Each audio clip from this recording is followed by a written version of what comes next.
Welcome to the top 100 board games from Japan, part 9.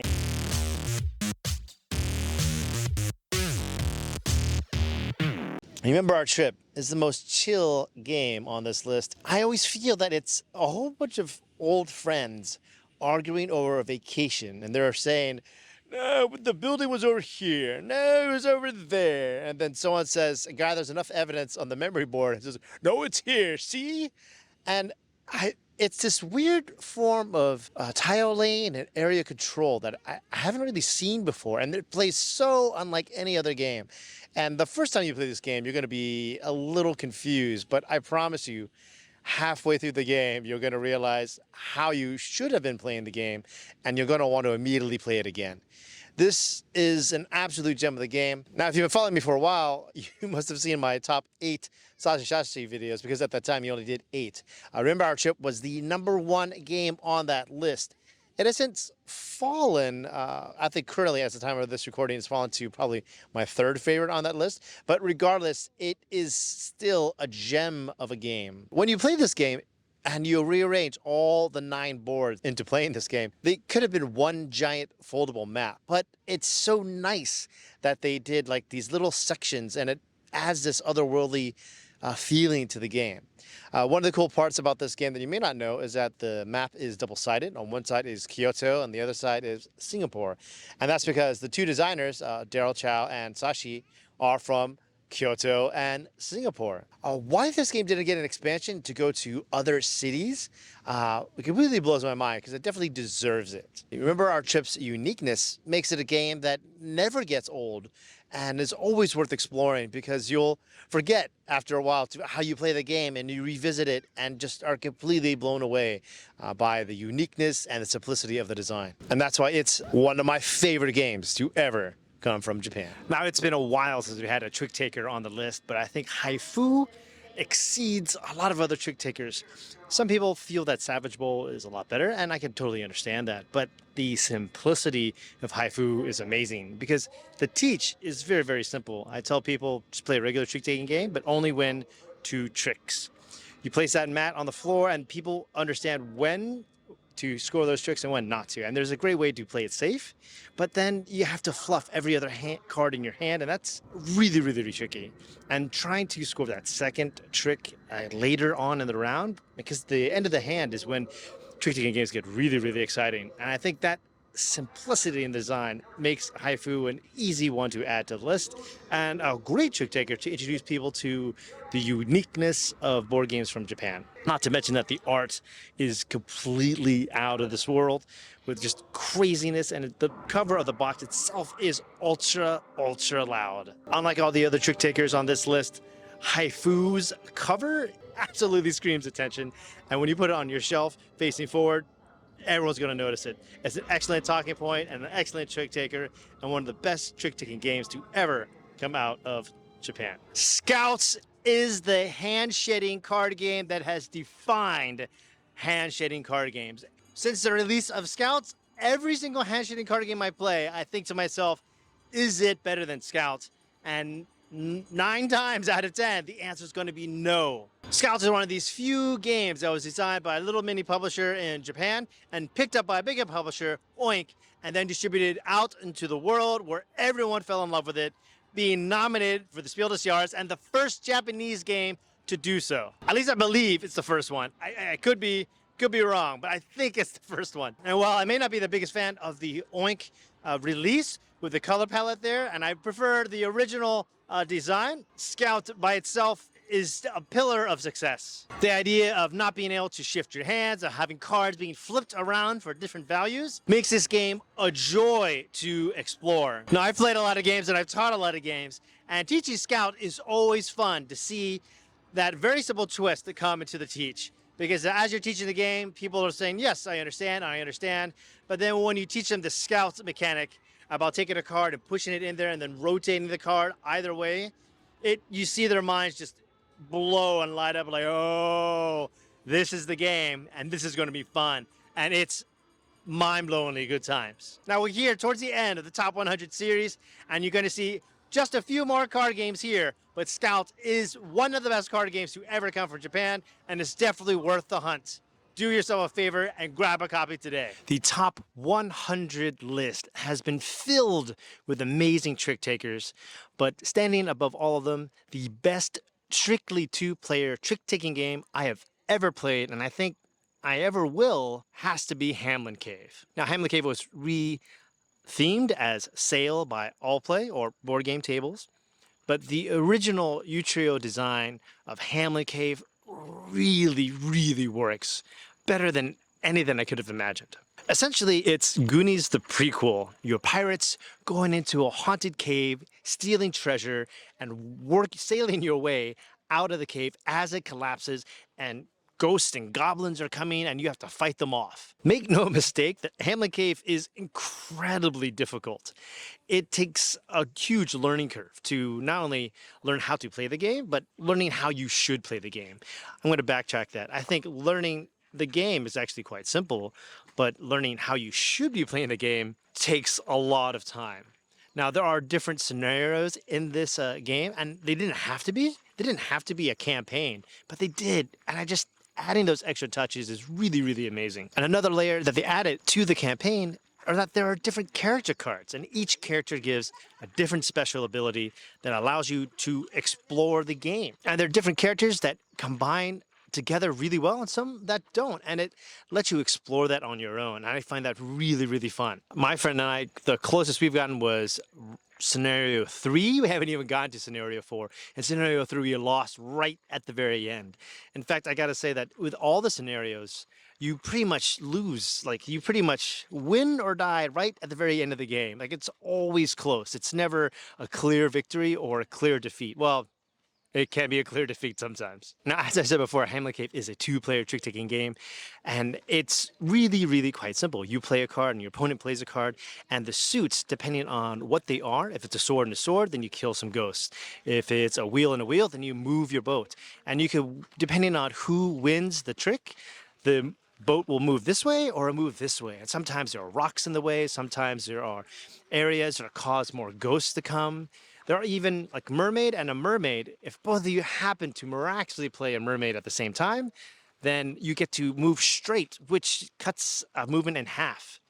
And each hand that you play, you have to be a certain distance in the cave because the cave is collapsing. So you're always under the gun. There's always a ton of pressure. And their number of ghosts in the cave are finite, however that works out thematically. And you have to kill the ghosts because they clog up your hand. And if the cave ever runs out of ghosts, then you lose the game. I find this really amazing. For just a deck of cards, like 3 pieces of cardboard and 2 little cubes, Hameln Cave punches far above its belt, more than most games on this entire list. In fact, that's why it's ranked so high. So if you can find a copy of Hameln Cave, and I love the original artwork of Hameln Cave, I think it's great. But you could also go with Sail. They made it a little bit easier and a little bit more flexibility, and you have more flexibility with scenarios and a few more little power-ups and pop-ups that appear in the game. But either way you choose, I think Sail or Hameln Cave is an excellent two-player trick-taking game, and just an amazing trick-taking game altogether. But definitely the best two-player tricking game that I've ever played, and I don't think I ever play anything better. Hisashi Ayashi strikes again with Trick of the Rails. Not only is Trick of the Rails one of the best trick-taking games out of Japan, but it's also one of the best train games out of Japan. Somehow I was able to combine stocks, trains, and trick-taking all in one game, and it works really well. There is a bit of a learning curve, and I admit that I am not great at the game because when you play tricks, you are trying to get them to either increase in value of a train or you're investing in the stock of a train, and that's a little bit much to wrap your head around, but it's one of the best implementations of multi-purpose cards that I've ever seen. The bravest thing about this design is that, unlike most trick takers out there, Trick of the Rails only plays one hand. Most games want you to play like rounds equal to the number of players. So Trick of the Rails is like, no. We're gonna stick with one hand here and one hand only. This game has long been out of print, but you should be able to find another copy soon because it is being reprinted and with new artwork that's, I think, more fitting for the market of 2023 in the West. If you're looking for that big train game experience boiled down to a simple trick-taking game, Trick of the Rails might be the card game for you. Sacrilege, I know, but Hachi Train, I think, is the best train card game to ever come out of Japan. Now, while that theme is very loosely tied to the mechanics.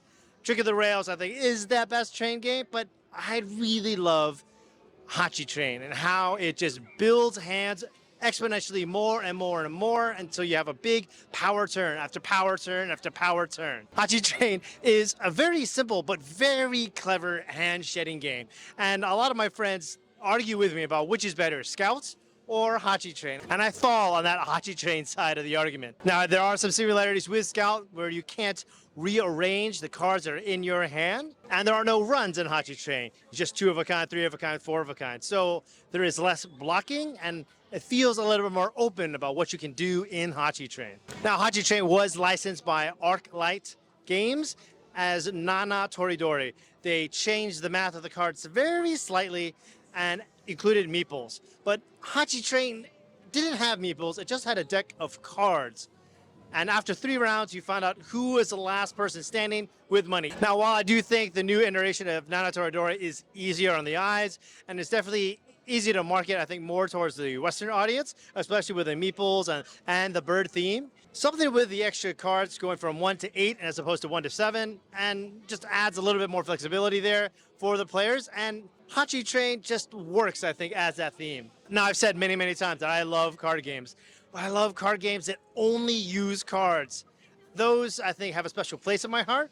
No tokens necessary, just a deck of cards, and that's all you need. Hachi Train is one of the harder games to find out there, but I definitely think it's worth the hunt. Definitely pick yourself up a copy the next time you see one, because I think you'll go home a winner. Cora is the little game that could. Originally, it was called Improvement of the Polis, and it was created, if you looked at the designer, it's designed by a club, which is a club of college students working together designing the game. They don't take individual credit because they feel that the club is bigger than themselves. Then they take it to Tokyo Game Market, it gets played, a publisher, Asobition from Japan, picks it up and makes a really nice copy.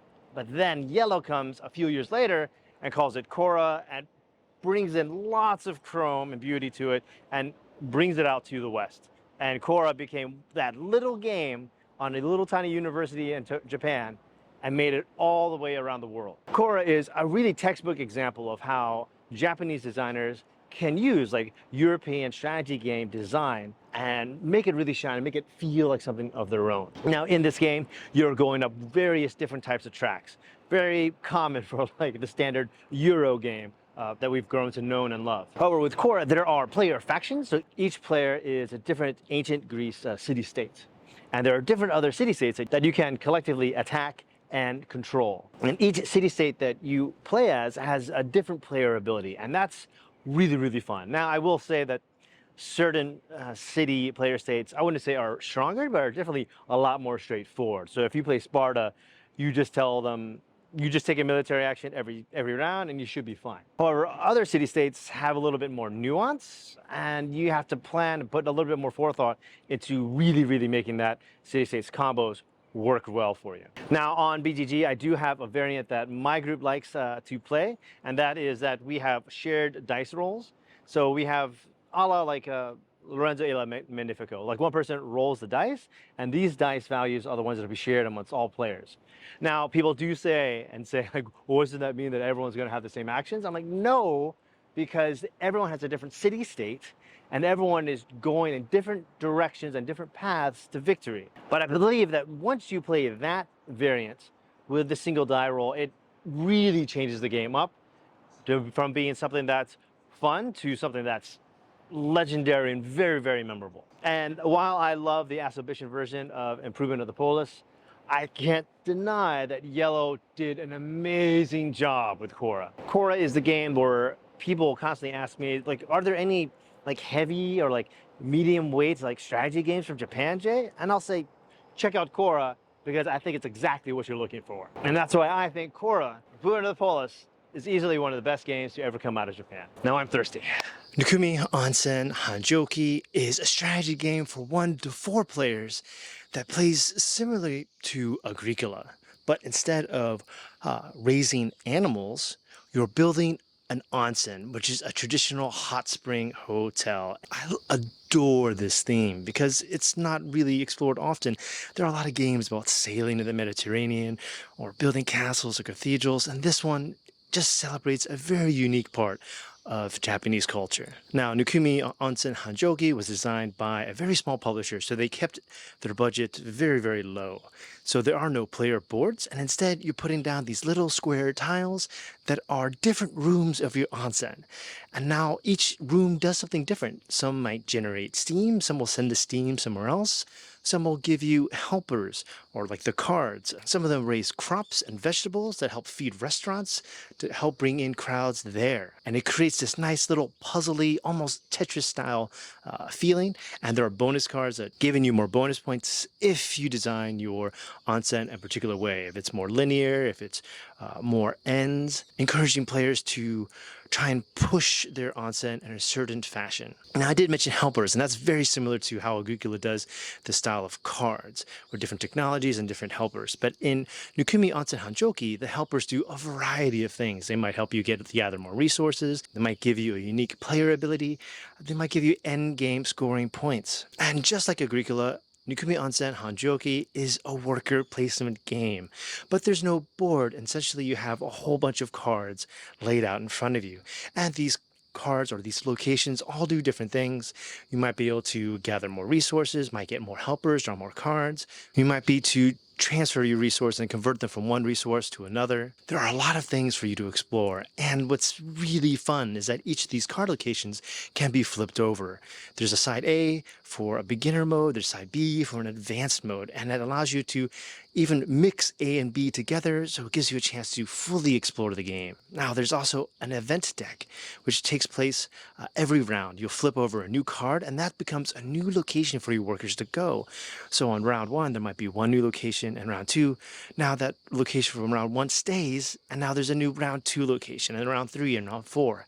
And each of these locations get more and more powerful. I love this little aspect of Nukumi Onsen Hanjouki, but the best part about this game is the expansions, which really bring this game to life. And these expansions do pretty much nothing new. They just give you even more cards. And they also include a new buying phase with new tiles that allow you to get more advanced rooms for your onsen even faster. Nukumi Onsen Hanjouki blew my mind away with just how cute and adorable it was, and the artwork is stellar. I do want to mention that Nukumi Onsen Hanjouki does come with the best first player token, I think, in all of board gaming history. But be warned that this is only for the first edition. The second edition replaces the cat mini with a cute little cat meeple. Cute, but not the same. The second edition is much easier to find on Amazon JP, and if you really want that cat mini, I'm sure you could find it on Etsy or eBay or Alibaba somewhere. If you like worker placement games, then Nukumi Onsen Hanjouki is probably the best game from Japan for you. And I strongly recommend you give it a try. Countless games have explored the Sengoku period of Japan. This generations-long period of war, blood, and betrayal is the perfect backdrop for many a war game explored both by designers from the East and the West.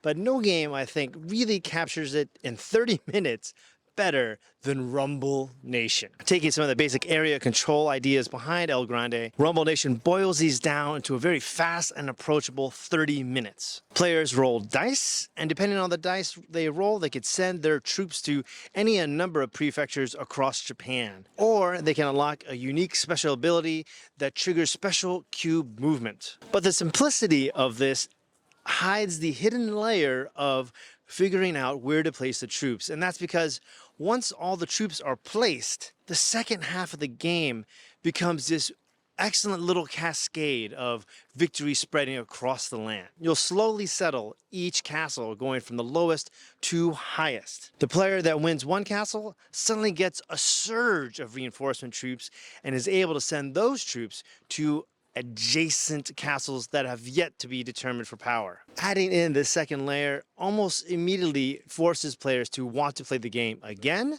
so they can understand the hidden layers in the game. Right now, it is October of 2023, and I cannot wait for December to come by fast enough because the second edition or special edition of Rumble Nation is soon to appear at Tokyo Game Market this winter. In this second edition, players will be role-playing as different daimyo of the period, each with a unique special ability that they'll use throughout the game. Now, I've seen someone on BGG load these up and try them out, but I haven't tried them myself. I'm really curious to see how the designers behind the second edition incorporate this into the original design already. Now, I played Rumble Nation with many a group, and it's quite easy to find in Taiwan, but not so in America. The groups that I showed the game to in America have absolutely loved it, and they're always asking me where they could find this game. I've heard rumors that publishers are fighting for the rights for the new special edition coming out this December. So hopefully you'll see a new edition hit the West in 2024. Rumble Nation is one of the few games that integrates mechanics and theme so beautifully. If you're looking for that 30-minute area control game that you can knock out really quickly, Rumble Nation is one of the games that's hard to beat. And I'm talking games from the East and the West. Easily one of the best games to ever come out of Japan. Trains is brilliant. And it's brilliant because it's so simple, for a lack of a better word. It doesn't have a lot of chrome, and I don't know, like I really love this game. I think it's Sasha Yashi's second best game, and we're gonna see what his number one is. Chances are you probably know what it is. But Trains is such an oddity because it's a deck building game, but deck building never really took off in Japan. Now, this game came out a long time ago, back just after Dominion came out. So when Dominion came out, it disrupted the entire board game industry. Trains is one of the games that came out immediately afterwards and said, hey, let's take this great mechanic of deck building and add another mechanic layer on top of that. So with Trains, you have deck building and route laying. Now, with the original design, you didn't really have to interact with the board at all. You could just play a game with just the cards. The AEG picked it up later and developed it a little bit further and had more cards that had more inter-player interaction and lots more maps for players to have fun and explore with. And I think Rising Sun is probably the peak version of Trains. Now, I have Rising Suns and Trains and combined all the cards together, and I think that's where it really shines the best. But as I said before, Trains is a beautiful oddity because it's a card building game, which are really popular in Japan, but it's a deck building game, which haven't been for the longest time really popular in Japan. But it's also a train game, which are hugely popular in Japan. And if you've ever been to Tokyo and just traveled around Japan, you'll obviously see that trains are a thing here and they're just part of everyday life. But what I love about Trains is that it's just so approachable and it's really easy to onboard new players, and they can see, okay, I get a card, this lays track, the card comes up again, I use money to buy a politician, and all these interactions in play. Now, there are quite a few maps out there. Don't feel bad that you don't have access to them, or AEG doesn't have access to them anymore because they've been long out of print. What you can do is you can print these maps out on a regular A4 or letter sheet of paper, and because your trains are just cubes, you can play on this printed sheet, and that gives you access to all these wonderful maps that have been designed over the years and that are just a joy to explore. There are gamers who have upgraded their components so that way your buildings are now massive, like 3D towers, and your trains are actual trains, and that just makes me love the game even more to see that even after roughly 10 years, players are still playing Trains, enjoying it and upgrading it and bringing out their own copy. I'm going to be bringing out my copy in the years to come. Trains is an easy recommendation for one of the best games to ever come out of Japan and an easy place to put at number 11. Once again, my name's Jay. I play board games from Asia and share what I find with all of you. Stick around for the next video because we're going to close out this series on a high note. See you there.